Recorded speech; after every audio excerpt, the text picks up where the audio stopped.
Minha filha me empurrou da cadeira no jantar de Natal. Esse lugar é da minha sogra. Saia! Então, o som dos talheres batendo nos pratos parou de uma vez. O silêncio foi muito, muito alto. Eu fiquei ali no chão, sentindo o frio do mármore atravessar meu vestido de festa. Olhei para cima e vi todos os rostos me encarando, alguns com pena, outros com um desconforto que os fazia desviar o olhar. Berenice, minha única filha, estava de pé, sem expressão, como se tivesse apenas tirado um objeto do caminho. A sogra dela, uma mulher que nunca trabalhou um único dia na vida, sentou-se no meu lugar, na cabeceira da mesa que eu mesma comprei. Eu senti um gelo tomar conta do meu peito, apagando qualquer calor que o amor de mãe ainda guardava. Antes de continuar contando como eu desmanchei o império que construí, peça para receber notificações e se inscreva no canal. Acompanhe cada passo dessa vingança silenciosa e surpreendente. Você não vai querer perder nenhum detalhe.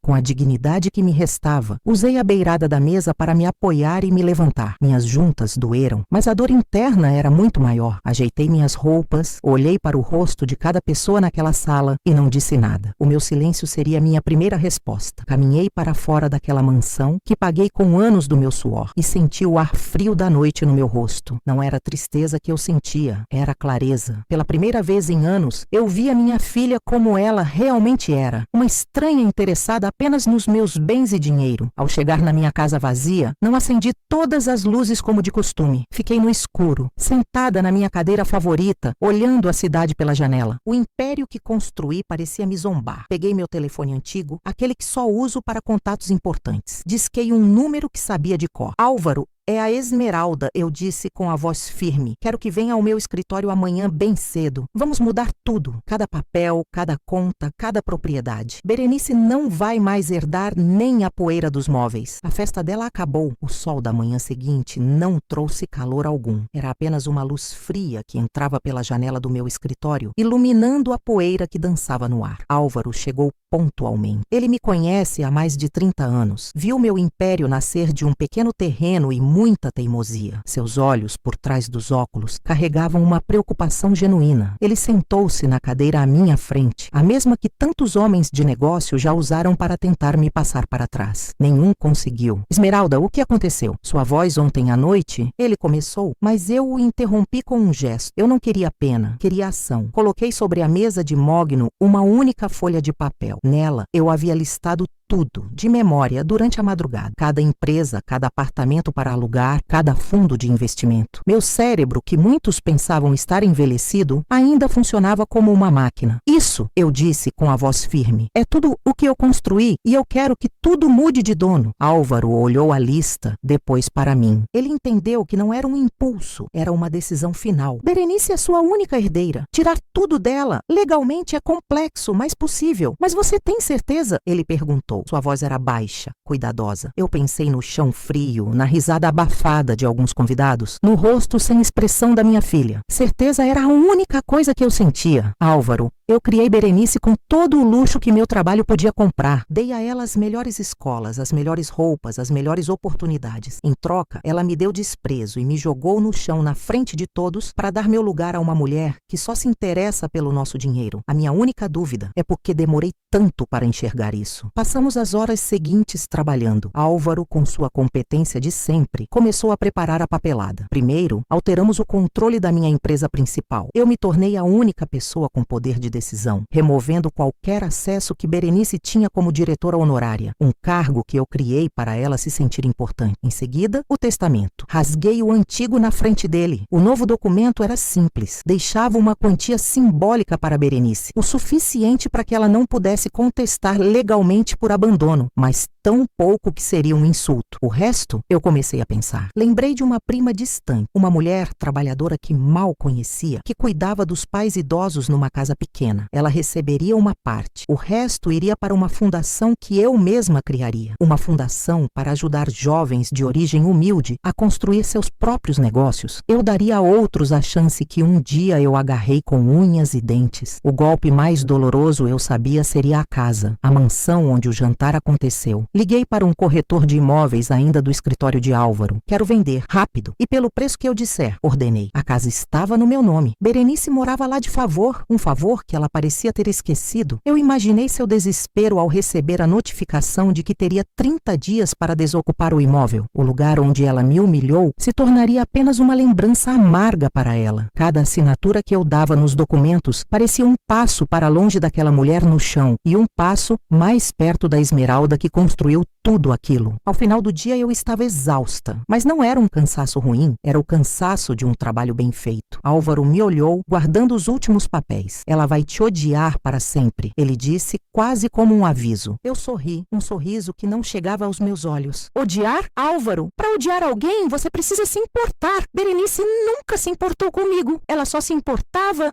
com o que eu podia dar. Agora eu não vou dar mais nada. A festa acabou e a conta chegou. E quem vai pagar é ela. Eu não estava destruindo uma família. Eu estava apenas fechando uma empresa que faliu há muito tempo. A empresa chamada Mãe e Filha. Saí do escritório de Álvaro sentindo o peso do mundo nos ombros, mas também uma leveza que eu não sentia há décadas. Era como se eu tivesse carregado uma mala pesada por toda a minha vida, uma mala cheia de obrigações, de expectativas e de um amor que só tinha uma mão. Agora, eu tinha finalmente soltado essa mala no chão. O baque foi alto dentro de mim, mas o alívio foi maior ainda. Não voltei para casa. Não queria encarar o silêncio daquela casa enorme, um mausoléu de memórias que agora me pareciam falsas. Em vez disso, mandei o motorista parar num bairro antigo, um lugar que eu não visitava há pelo menos 40 anos. Era o bairro onde tudo começou. Desci do carro de luxo, com meu casaco caro e meus sapatos que custavam mais do que o aluguel de muitas pessoas dali. Senti os olhares curiosos, mas não me importei. Caminhei pelas ruas de paralelepípedos, sentindo a irregularidade do chão sob meus pés. Era um chão real, um chão com história, diferente do mármore liso e frio da mansão. Encontrei o prédio. Estava diferente, com uma pintura nova e janelas modernas, mas a estrutura era a mesma. Ali, no térreo, ficava a pequena sala que eu aluguei para começar minha primeira empresa. Era um espaço minúsculo, com uma única janela que dava para um muro. Eu passava mais de 16 horas por dia ali dentro, comendo sanduíches que eu trazia de casa e sonhando com um futuro melhor para a filha que eu ainda carregava na barriga. Fiquei parada na calçada, olhando para aquela janela. Eu lembrava do cheiro de mofo, do barulho da máquina de escrever velha que eu comprei de segunda mão. Lembrava da minha determinação, da minha fome de vencer. Eu fiz tudo aquilo por ela, para que Berenice nunca precisasse sentir o cheiro de mofo, para que ela nunca precisasse se preocupar com o dinheiro do aluguel. E no fim, eu a transformei numa pessoa que não entendia o valor de nada, porque nunca precisou lutar por coisa alguma. Uma lágrima teimosa escorreu pelo meu rosto. Não era de tristeza, era de despedida. Eu estava me despedindo daquela jovem sonhadora que eu fui e da ilusão de que todo aquele sacrifício tinha valido a pena da forma que eu esperava. Entrei numa pequena cafeteria na esquina. O cheiro de café coado e pão na chapa me abraçou. Era um cheiro de verdade, de trabalho, de vida real. Sentei-me numa mesa de metal com um pouco de ferrugem nos pés e pedi um café com leite e um pão com manteiga. A moça do balcão me olhou com um sorriso simples. Ela não sabia quem eu era, não via o império, via apenas uma senhora pedindo um café. E aquilo foi bom. Enquanto eu comia,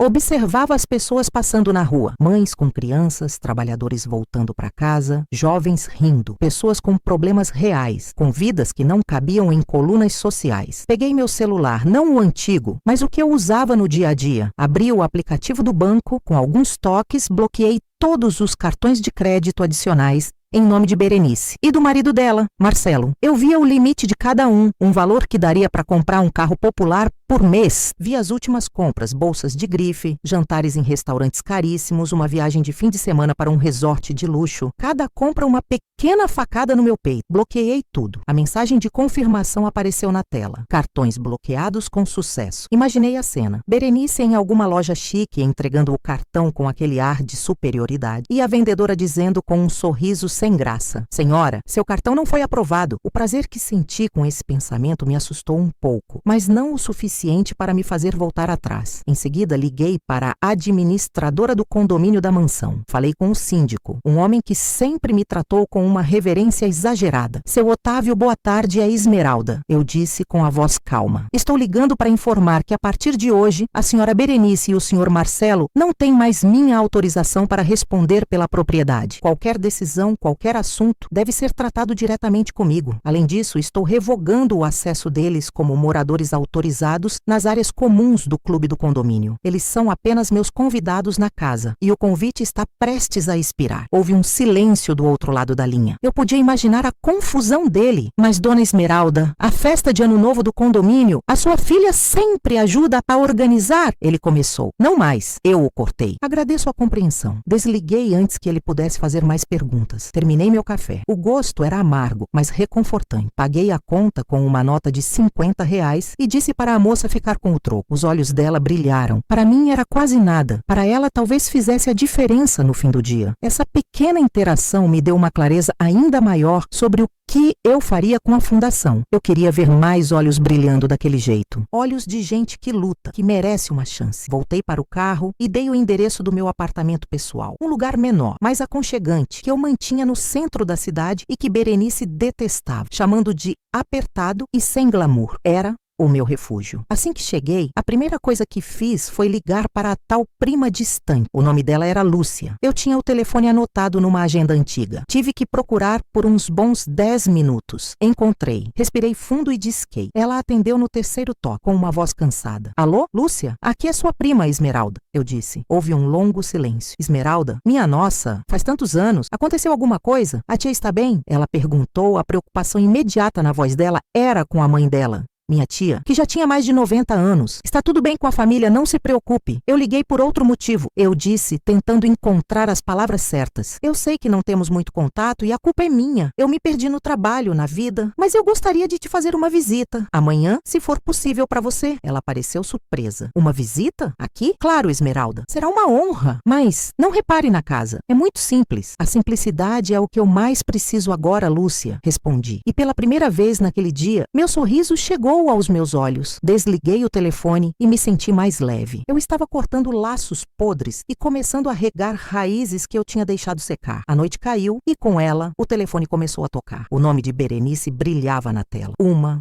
2, 5, 10 vezes. Eu olhava para o aparelho, sentindo-o vibrar na mesinha de centro. Cada chamada era um pequeno tremor de um mundo que desabava. O mundo dela. Eu não atendi. Depois das chamadas, vieram as mensagens. Primeiro confusas. Mãe, meu cartão não passou. Acho que foi clonado. Resolve isso pra mim. Depois irritadas. Mãe, por que você não atende? Estou tentando pagar o buffet da festa de Ano Novo e estou passando vergonha. E finalmente, raivosas. O que você está fazendo? O síndico me ligou com uma história maluca. Me atende agora. Eu li cada mensagem, sem sentir nada além de uma confirmação fria de que eu estava fazendo a coisa certa. Ela não perguntou se eu estava bem, não pediu desculpas. A preocupação dela era com o cartão, com a festa, com a vergonha que ela estava passando. A humilhação que eu senti, jogada no chão, parecia não ter existido no universo dela. Desliguei o celular e fui dormir. Dormi um sono profundo, sem sonhos, pela primeira vez em muito tempo. Na manhã seguinte, acordei com o sol batendo no meu rosto. Senti uma paz que não era familiar. Preparei meu próprio café, uma coisa que eu não fazia há anos. O aroma encheu a cozinha pequena do apartamento. Enquanto eu tomava meu café, o interfone tocou. Era o porteiro. Dona Esmeralda, bom dia! Sua filha, a dona Berenice, está aqui na portaria. Ela está um pouco alterada. Disse que precisa falar com a senhora com urgência. Posso autorizar a entrada? A hora da verdade tinha chegado mais rápido do que eu imaginava. Não, Ricardo, não autorize. Diga a ela que eu não estou recebendo visitas hoje. E, por favor, se ela insistir ou causar problemas, sinta-se à vontade para chamar a segurança do prédio. Sim, senhora. Ele respondeu com um tom de quem entende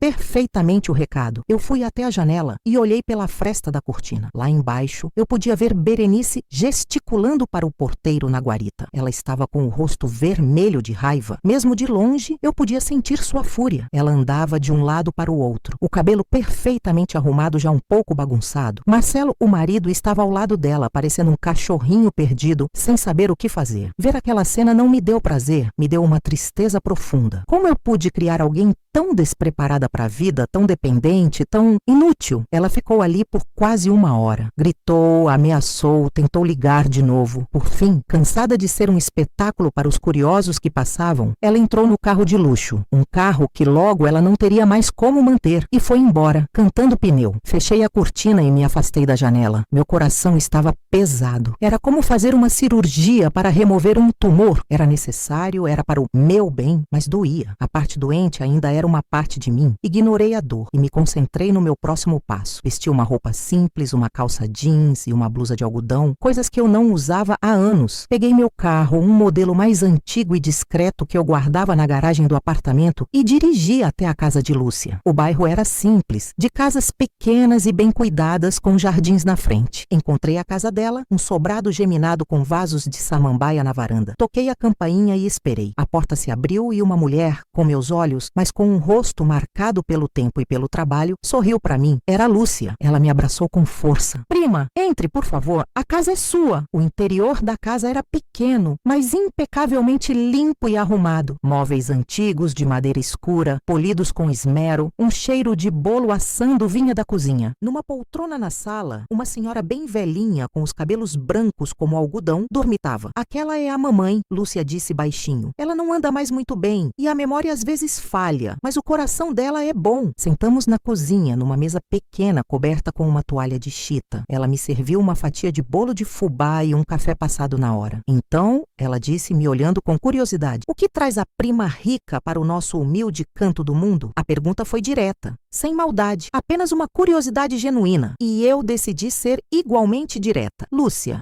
eu vim porque eu preciso de ajuda e porque eu acho que posso te ajudar também. Eu contei tudo a ela. Comecei pelo jantar de Natal, pela minha filha me empurrando no chão. Vi a indignação crescer nos olhos de Lúcia. Ela colocou a mão sobre a minha, que estava pousada na mesa. Que absurdo, Esmeralda. Que filha faria uma coisa dessas com a própria mãe? Continuei, contei sobre a minha decisão de mudar tudo, de tirar a herança, de vender a casa. E então cheguei na parte principal. Eu mudei meu testamento, Lúcia. Eu vou deixar uma parte considerável de tudo o que eu construí para você e para sua mãe. Lúcia arregalou os olhos. Ela tirou a mão da minha, como se tivesse levado um choque. Para mim? Esmeralda, você ficou louca? Nós mal nos conhecemos. Eu não quero seu dinheiro. A reação dela foi tão diferente do que eu estava acostumada. Todos ao meu redor sempre quiseram meu dinheiro. Berenice, Marcelo, a sogra dela, os amigos. E ali estava Lúcia, recusando uma fortuna. Você não entende, eu disse com a voz embargada. Eu não estou te dando dinheiro. Eu estou tentando consertar um erro. Eu passei a vida toda dando tudo para a pessoa errada. Eu quero dar para quem merece. Você cuida da sua mãe, trabalha desde os 16 anos, nunca pediu nada a ninguém. Você é o tipo de pessoa que eu deveria ter valorizado. É família de verdade. Eu não quero que você passe o resto da vida se preocupando com as contas, com os remédios da sua mãe. Eu quero que você tenha paz. Ela ficou em silêncio por um longo tempo, olhando para as próprias mãos, calejadas pelo trabalho. Lágrimas começaram a rolar pelo seu rosto. Eu não sei o que dizer, Esmeralda. Eu sempre sonhei em poder comprar uma casa térrea, para a mamãe não precisar subir escadas, e em poder pagar uma fisioterapeuta boa para ela. Então você vai poder fazer isso,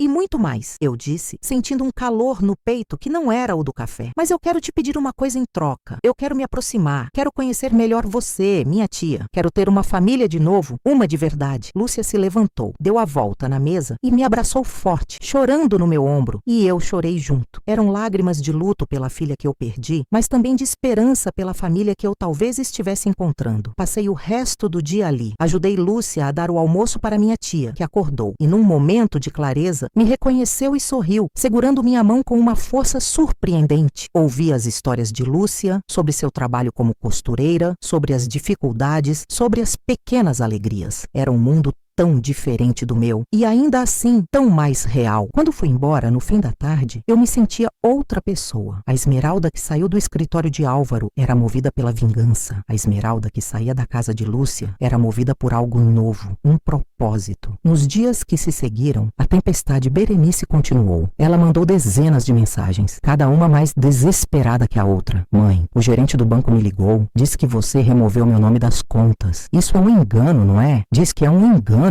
A imobiliária me ligou. Eles querem agendar uma visita para mostrar a casa. A nossa casa? Você não pode fazer isso. Marcelo foi demitido. O pai dele disse que você ligou para os sócios da empresa e contou alguma mentira sobre ele. Você está destruindo a nossa vida. Essa última mensagem me fez parar. Eu não tinha feito nada disso. Álvaro, talvez como uma medida de proteção aos meus negócios, já que a empresa do sogro de Berenice era uma de nossas fornecedoras. Mas a rapidez com que o castelo de cartas deles desmoronava era impressionante. O status, o emprego de Marcelo, tudo estava de alguma forma ligado ao meu dinheiro e a minha influência. Sem mim, eles não eram nada. A notificação oficial de despejo chegou para eles. 30 dias para desocupar o imóvel. Foi a gota d'água. Berenice não apareceu mais no meu apartamento. Em vez disso, ela partiu para o ataque público. Começou a postar coisas nas redes sociais. Fotos antigas nossas, de quando ela era criança, com legendas como "Sinto falta da minha mãe, que foi envenenada pela ganância e pela velhice", ou "Uma mãe que abandona a própria filha não merece ser chamada de mãe". Ela contava uma versão distorcida dos fatos, me pintando como uma velha louca e cruel. Amigos em comum começaram a me ligar. Alguns para fofocar, outros genuinamente preocupados. "Esmeralda,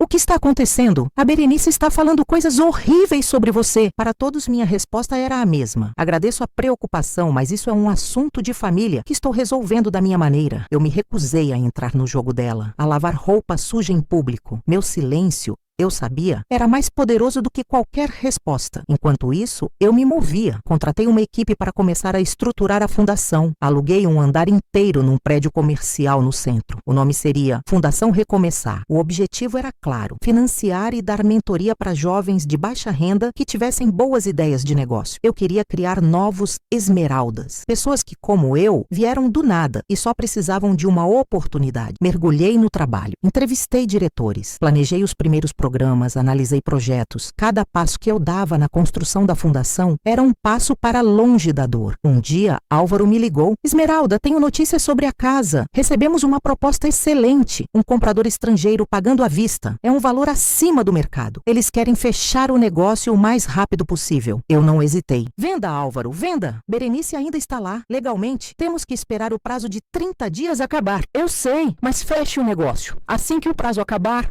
o novo dono toma posse." O prazo de 30 dias se esgotava numa sexta-feira. Na quarta-feira daquela semana, recebi uma ligação de um número desconhecido. Era Marcelo, o marido de Berenice. Sua voz era mansa, quase suplicante. "Dona Esmeralda, por favor, me escute. Eu sei que nós erramos. A Berenice, ela não pensa direito às vezes, mas ela é sua filha. Você não pode jogar a gente na rua. Nós não temos para onde ir." "Isso não é verdade, Marcelo." Eu respondi fria como gelo. "Vocês têm os seus pais. Tenho certeza de que a sua mãe, que tanto gosta de ocupar o lugar dos outros, terá prazer em recebê-los na casa dela." Ele gaguejou. "Mas a casa dos meus pais é pequena." "Nós estamos acostumados com outro padrão de vida. Então está na hora de se acostumarem com um novo. Um padrão que vocês possam bancar com o próprio trabalho." "Mas eu perdi meu emprego por sua causa." "Você perdeu seu emprego porque seu valor para a empresa estava atrelado ao meu nome. Agora que essa conexão acabou, eles viram que você não era tão indispensável assim. Isso não é culpa minha, é a realidade do mercado de trabalho, algo que você deveria aprender. Por favor." Ele insistiu. "Pense na Berenice. Ela está arrasada, não come, não dorme. Ela te ama." A palavra ama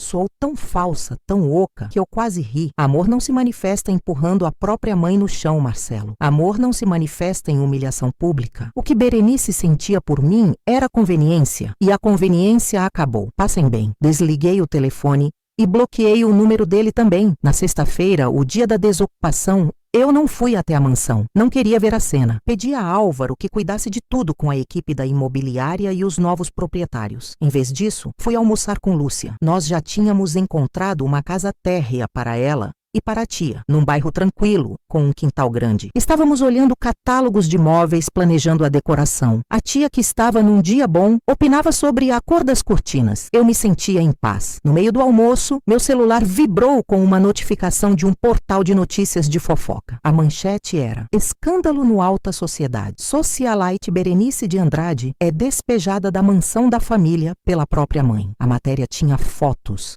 de Berenice chorando na calçada, enquanto funcionários de uma empresa de mudanças retiravam seus pertences. Caixas e mais caixas de roupas de grife, sapatos, bolsas. Marcelo estava ao lado, com o rosto enterrado nas mãos. A sogra dela, a mulher do jantar, estava lá também, gritando com os funcionários, tentando impedir que levassem um piano de cauda. Era uma cena patética, humilhante e, para meu espanto, eu não senti nada, nem prazer, nem pena. Apenas um vazio. Aquelas pessoas na foto eram estranhas para mim. Desliguei o celular e voltei a discutir com minha tia se o sofá da sala deveria ser verde ou azul. A vida continuava. A minha vida, pelo menos, estava recomeçando. As semanas seguintes foram um borrão de atividade. A mudança de Lúcia para a casa nova, a inauguração oficial da Fundação Recomeçar, as primeiras entrevistas com os jovens candidatos a receber o financiamento. Eu me sentia viva de uma forma que não me sentia há anos. O trabalho não era mais para acumular riqueza, mas para distribuí-la de forma inteligente, para criar oportunidades. Eu via o brilho nos olhos daqueles jovens, a mesma fome de vencer que eu tive um dia, e isso me alimentava a alma. Berenice e Marcelo, soube por terceiros, foram morar com os pais dele. A casa, como Marcelo tinha dito, era bem menor. A sogra, acostumada a ser servida, agora tinha que dividir o espaço e as tarefas. Os boatos que chegavam a mim eram de brigas constantes. Berenice, que nunca tinha lavado um prato na vida, estava tendo um choque de realidade. Ela tentou arrumar um emprego, mas sem experiência e com a fama de filha problema que se espalhou, ninguém queria contratá-la para os cargos que ela achava que merecia. Acabou trabalhando como vendedora numa loja de shopping, a mesma onde antes gastava fortunas. Era uma ironia cruel, mas justa. Um dia,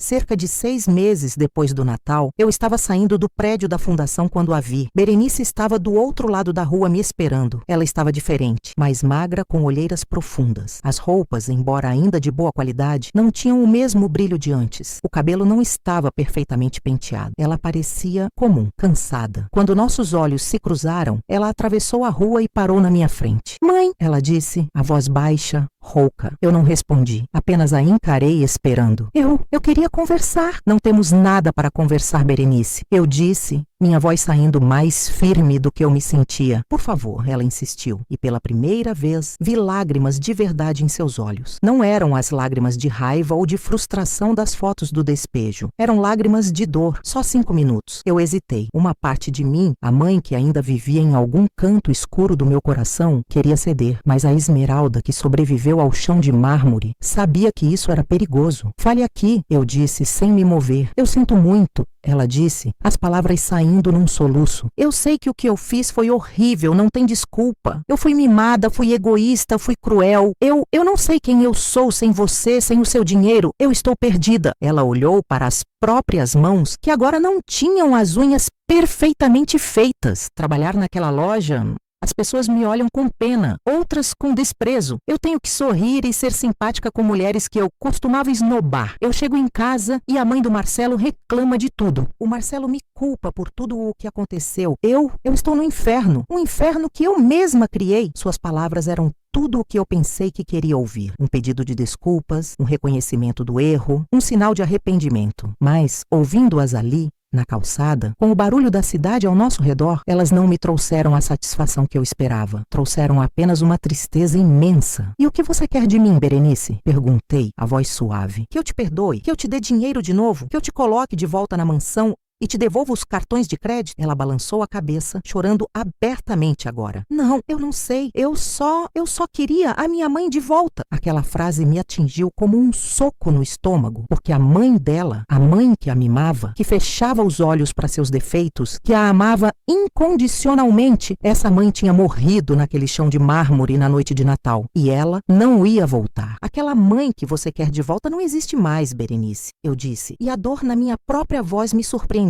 "Você a matou. O que sobrou foi uma mulher que aprendeu da forma mais dura que o amor não pode ser uma via de mão única. Eu não te odeio, eu não te desejo mal, mas eu não posso mais ter você na minha vida. O estrago é grande demais. A confiança, ela se quebrou em 1000 pedaços e não tem como colar de volta." Eu respirei fundo, sentindo o peso da decisão final. "Você diz que está no inferno. Talvez seja preciso passar por ele para encontrar o caminho para o céu. Você é jovem, tem saúde. Você pode construir sua própria vida. Uma vida de verdade, baseada no seu próprio esforço. Vai ser difícil, vai ser doloroso, mas talvez no fim você encontre algo que o meu dinheiro nunca pôde te dar. Valor próprio." Neste momento, enquanto planejava minha resposta, me pergunto: vocês já se sentiram tão profundamente injustiçados a ponto de considerar uma vingança? Compartilhem suas experiências nos comentários. Eu me virei para ir embora. "Mãe, espera!" ela gritou, a voz desesperada. Eu parei, mas não me virei. "Eu te amo", ela disse, A voz embargada. Eu fechei os olhos. Aquelas 3 palavras que eu esperei a vida toda para ouvir com sinceridade, agora soavam como um eco num quarto vazio. Eu também te amei, Berenice. Eu sussurrei. Mais para mim mesma do que para ela. Amei mais do que a mim mesma. E esse foi o meu maior erro. E então eu continuei andando. Não olhei para trás. Entrei no carro que me esperava e pedi ao motorista que me levasse para a casa de Lúcia. Eu precisava de um abraço de família. Um abraço de verdade. Ao chegar, o cheiro de comida caseira me acolheu. Minha tia estava na sala, assistindo a uma novela.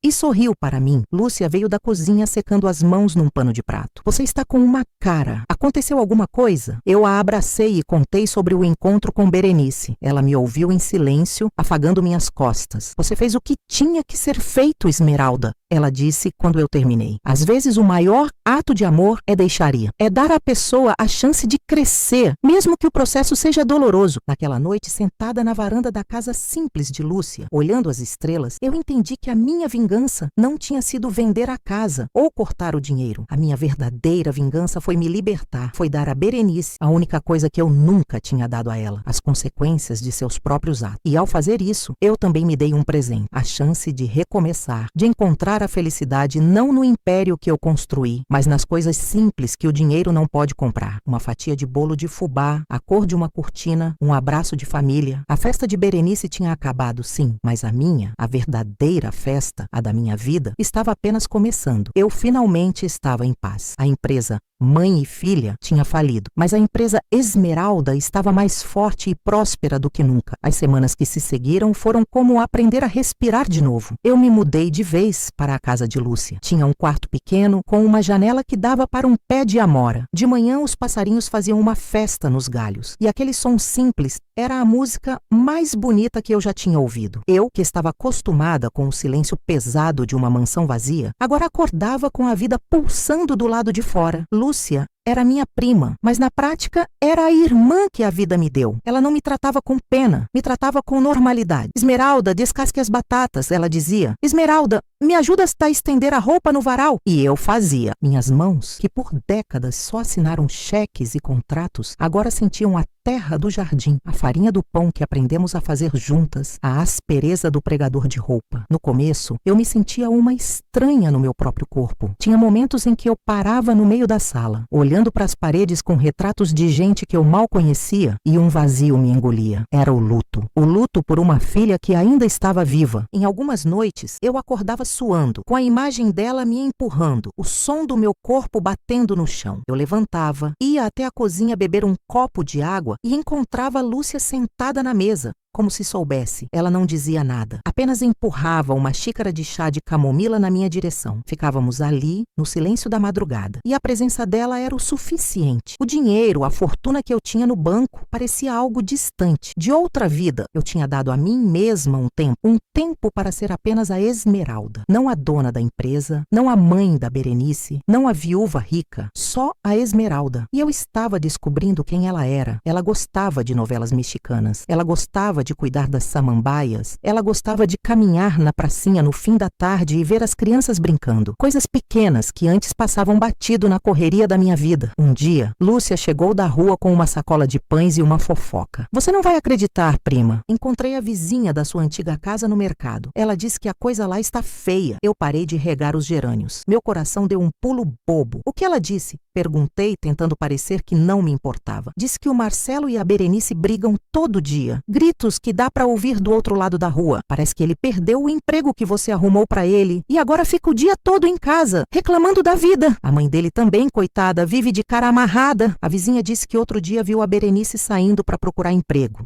De ônibus, com uma pastinha debaixo do braço. Eu senti uma pontada de dor. A imagem da minha filha, tão acostumada com motorista particular, pegando o ônibus lotado, era difícil de engolir. Mas, junto com a dor, veio uma outra coisa. Uma sensação estranha de justiça. Não uma justiça feliz, mas uma justiça necessária. Era a vida nua e crua e acontecendo. É o caminho dela agora, Lúcia. Eu disse, mais para me convencer do que para ela. Ela precisa aprender a andar com as próprias as pernas. Lúcia concordou com a cabeça. Você está certa, mas coração de mãe é uma coisa boba, né? Eu sorri um sorriso triste. O meu está aprendendo a ser mais esperto. Aquele comentário da vizinha foi uma semente. Comecei a pensar no meu futuro. Eu tinha 65 anos, tinha saúde, tinha dinheiro e pela primeira vez em muito tempo, tinha tempo. Ficar ali, cuidando de plantas e fazendo pão, era bom, era curativo. Mas a mulher que construiu um império do zero ainda morava dentro de mim. A inquietude começou a me cutucar. Uma tarde, sentada na varanda, vi uma moça passar na rua. Ela carregava uma caixa de papelão cheia de bolos de pote. Vendia de porta em porta. O sol estava quente e ela parecia cansada, mas tinha uma determinação no olhar que eu conhecia bem. Era o mesmo olhar que eu tinha quando comecei, vendendo marmitas na porta de uma fábrica. Naquele instante, uma ideia clareou na minha cabeça com a força de um relâmpago. Eu não queria mais construir prédios, fechar negócios milionários. Eu queria construir pessoas. Queria dar a outras mulheres a chance que eu tive que agarrar com unhas e dentes. Naquela mesma noite, eu mal dormi. Fiquei rabiscando num caderno velho que encontrei na gaveta. O nome veio fácil, Projeto Fênix, porque era sobre renascer das cinzas, as minhas próprias cinzas e as de outras mulheres como eu. Na semana seguinte, eu já estava agindo. Aluguei uma pequena sala comercial no centro da cidade. Um lugar simples, mas decente. Contratei uma secretária, a dona Elvira, uma senhora aposentada que precisava completar a renda, e um jovem advogado, o Dr. Caio, para cuidar da parte burocrática. Expliquei minha ideia para eles. Criar uma fundação para dar microcrédito e mentoria para mulheres empreendedoras de baixa renda. Mulheres que, como a moça dos bolos de pote, só precisavam de um empurrãozinho para voar. Lúcia achou que eu estava ficando louca. Esmeralda, você acabou de sair de um furacão e já quer entrar em outro? Descanse, mulher. Eu estou descansando, Lúcia. Eu respondi, sentindo uma energia que não sentia há anos. Isso aqui não é trabalho, é propósito. É a minha forma de transformar a minha dor em algo bom. Os primeiros meses foram de muito trabalho. Criei um processo de seleção. As candidatas não precisavam ter um plano de negócios perfeito. Eu queria ver a faísca no olho, a vontade de vencer. A primeira mulher que aprovamos foi justamente a moça dos bolos de pote. O nome dela era Clara. Tinha 20 e poucos anos, um filho pequeno e um talento incrível para doces. O sonho dela era ter uma pequena confeitaria. Eu me tornei a mentora dela. Nós nos reuníamos toda semana. Eu não ensinava apenas sobre fluxo de caixa e marketing. Eu falava sobre resiliência, sobre como lidar com a rejeição, sobre a importância de acreditar em si mesma quando ninguém mais acredita. Eu via em Clara uma versão mais jovem de mim, mas com uma doçura que a vida dura não tinha conseguido tirar dela. Ela me ouvia com os olhos brilhando e eu, ao ensiná-la, também aprendi. Aprendia que meu valor não estava no tamanho da minha conta bancária, mas na sabedoria que eu podia compartilhar. O Projeto Fênix cresceu. Em 6 meses, já estávamos apoiando 10 mulheres. Uma costureira, uma artesã que fazia bonecas de pano, uma cozinheira que queria abrir um pequeno restaurante de comida nordestina. A minha salinha comercial ficou pequena. Mudei para um andar inteiro num prédio modesto. Contratei mais gente. Eu estava no meu elemento, negociando aluguéis, analisando propostas, motivando minha equipe, mas era diferente. A pressão não era para gerar lucro para mim, mas para gerar oportunidades para elas. Cada pequena vitória de uma das minhas meninas, como eu as chamava, era uma festa. Quando a Clara finalmente inaugurou sua lojinha, a Doce Sonho, eu chorei como uma criança. Era uma loja minúscula, mas para mim era mais grandiosa que qualquer arranha-céu que minha antiga construtora já tinha erguido. A vida seguia seu curso. Eu continuava morando com a Lúcia. Eu gostava daquela simplicidade. Chegar em casa, tirar os sapatos, ouvir as novidades do bairro. Um dia, Lúcia me contou que a casa onde Berenice e Marcelo moravam estava com uma placa de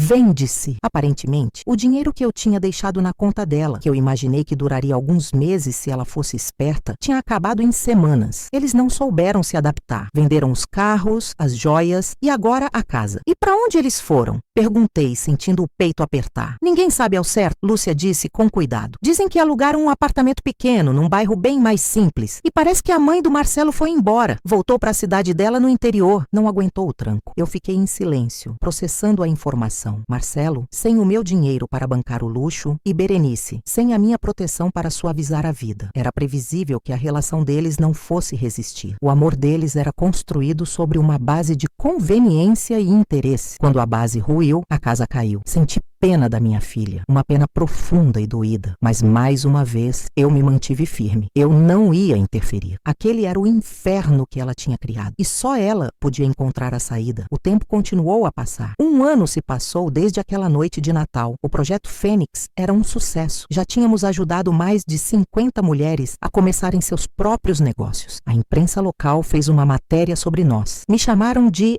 a empresária anjo. Eu ri quando li aquilo. Anjo eu não era. Eu era só uma mulher que aprendeu que às vezes é preciso queimar tudo para que algo novo e mais forte possa nascer. Eu estava feliz. Uma felicidade serena, madura. Eu tinha a minha nova família. Lúcia, Dona Elvira, Doutor Caio e todas as minhas meninas do projeto. Eu recebia abraços sinceros, agradecimentos que vinham do fundo da alma. Eu era respeitada não pelo meu sobrenome ou pela minha fortuna, mas pela minha história e pela minha força. Um dia, eu estava visitando a confeitaria da Clara. Ela tinha acabado de contratar a primeira funcionária. Estávamos sentadas numa mesinha, tomando café e comendo um pedaço de bolo, quando ela me disse: Dona Esmeralda, eu nunca vou ter como te agradecer. Você não me deu só dinheiro, você me deu a chance de acreditar que eu era capaz. Você me ensinou a ser forte. Eu segurei a mão dela. Você já era forte, Clara. Você só não sabia. Eu só te dei um espelho para você se enxergar. Naquele momento, o sininho da porta da loja tocou. Eu não me virei para olhar. Continuei conversando com a Clara. Mas, pelo canto do olho, eu vi. Era Berenice. Meu corpo inteiro gelou. O ar fugiu dos meus pulmões. Ela estava muito diferente. Mais magra. O cabelo, antes sempre perfeito, estava preso num rabo de cavalo simples. Usava uma calça jeans e uma camiseta básica, sem marca aparente. Nas mãos, nenhuma joia. Ela não me viu. Estava olhando a vitrine de doces com uma expressão de quem não via algo tão bonito há muito tempo. Uma moça que estava no balcão a atendeu. Pois não? A voz da minha filha saiu baixa, quase um sussurro. Eu queria saber se vocês estão contratando para qualquer coisa. Limpeza, lavar a louça, qualquer coisa. Meu coração se partiu em 1 milhão de pedaços. Ali estava ela, minha filha, pedindo um emprego para lavar pratos na confeitaria da mulher que eu ajudei a erguer. A ironia era tão cruel, tão amarga, que eu senti o gosto na boca. Por um instante, um impulso selvagem tomou conta de mim. O impulso de levantar, correr até ela, abraçá-la e dizer que tudo ia ficar bem, que a mamãe ia consertar tudo. Mas eu não me mexi. Fiquei paralisada na cadeira, vendo a cena se desenrolar como se fosse um filme. A funcionária da Clara balançou a cabeça. Ah, moça, infelizmente não. A gente acabou de contratar uma pessoa. Berenice murchou. O pouco de brilho que havia em seus olhos se apagou. Ah, tudo bem, obrigada, ela disse, e se virou para sair. Foi quando nossos olhares se cruzaram. O choque no rosto dela foi imenso. Ela ficou pálida, como se tivesse visto um fantasma. Seus lábios se abriram, mas nenhum som saiu. Ela ficou ali, parada no meio da lojinha, me encarando. E eu a encarei de volta. Naquele olhar, eu vi tudo. A vergonha, o desespero, a humilhação. Mas eu também vi outra coisa. Algo que eu nunca tinha visto antes nos olhos dela. Um lampejo de realidade. A compreensão nua e crua do ponto a que ela tinha chegado. Eu não senti raiva, não senti vontade de dizer, eu te avisei. Eu só senti uma tristeza imensa, uma tristeza que parecia vir do fundo da alma e que pesava 1 tonelada. A mãe dentro de mim queria chorar por ela, mas a mulher que eu tinha me tornado sabia que aquele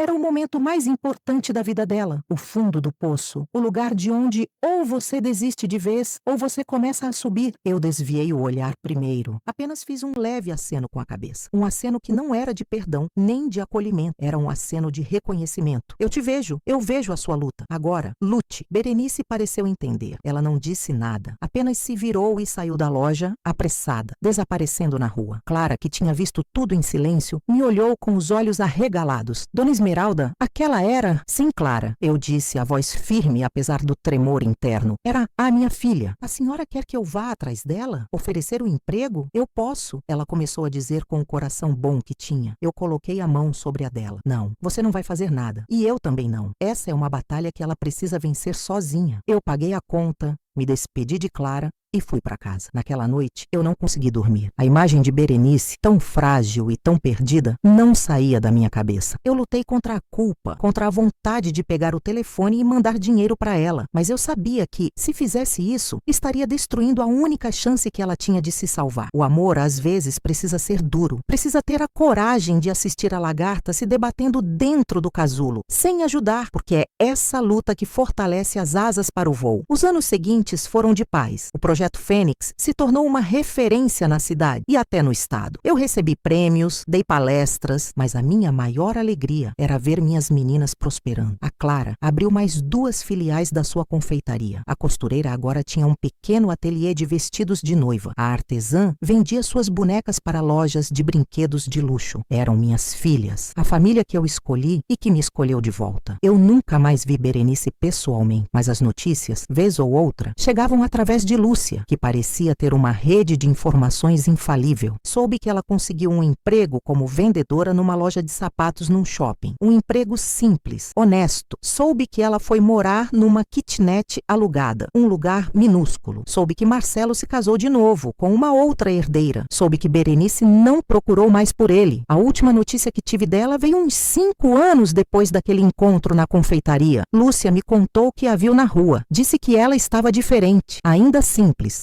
mas com uma postura mais segura. Não tinha a aparência de derrota de antes. Tinha um cansaço de quem trabalha, mas também uma dignidade de quem paga as próprias contas. E ela não estava sozinha. Estava de mãos dadas com um rapaz simples, que usava o uniforme de uma empresa de entregas. E ela estava sorrindo. Um sorriso pequeno, mas verdadeiro. Quando Lúcia me contou isso, eu senti uma coisa estranha no peito, um alívio, uma sensação de que o ciclo tinha se fechado. A minha vingança, que começou com dor e raiva naquela noite de Natal, não tinha terminado com a destruição dela, tinha terminado com a reconstrução dela. Eu não a perdoei no sentido de esquecer ou de trazê-la de volta para a minha vida. A ferida era profunda demais para isso, mas eu a libertei. E ao libertá-la, eu finalmente me libertei por completo. Hoje, eu estou com 70 e poucos anos. Continuo à frente do Projeto Fênix, mas já estou preparando a Clara para assumir o meu lugar. Eu e Lúcia ainda moramos juntas, 2 velhinhas que reclamam das dores nas costas e assistem novela comendo pipoca. Minha vida não tem o luxo da mansão, mas tem o riso das minhas amigas, o cheiro de bolo no forno, o orgulho de ver as sementes que eu plantei florescerem. Às vezes eu penso na Berenice. Eu não sei onde ela está, nem o que está fazendo, mas eu espero, do fundo do meu coração, que ela tenha encontrado o seu valor. O valor